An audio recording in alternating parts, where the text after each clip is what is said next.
Today we know that students with intellectual disability can learn so much more than what we expected 10 years ago.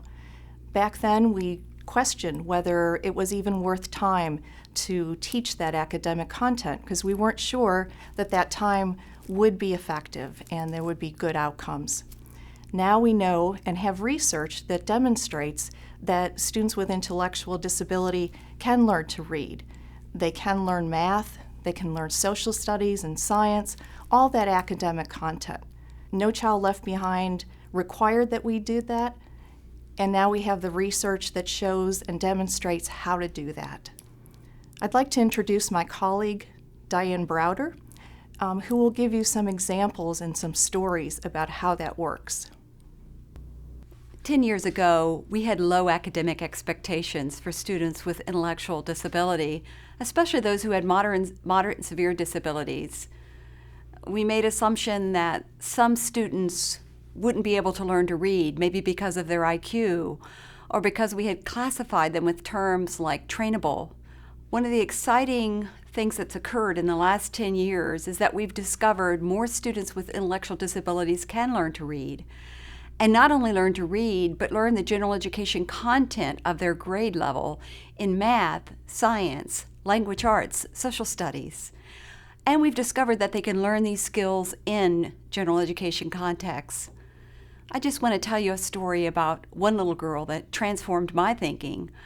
I went to visit her classroom. She didn't have speech, and her communication goals were to point to the signs for toilet and eat, which she did inconsistently.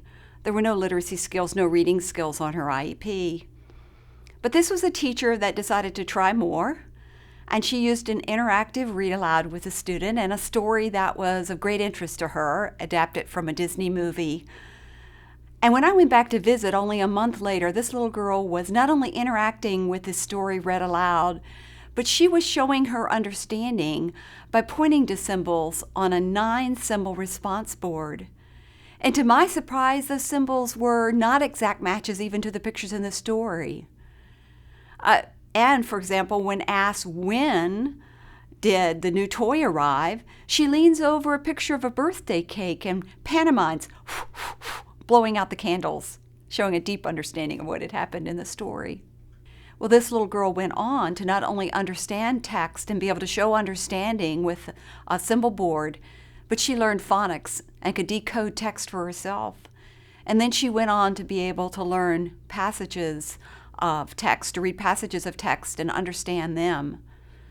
So she went from a little girl that, because she didn't speak, because of her IQ, because of her classification, would not have been given the opportunity to learn to read 10 years ago, and now has shown us that she can.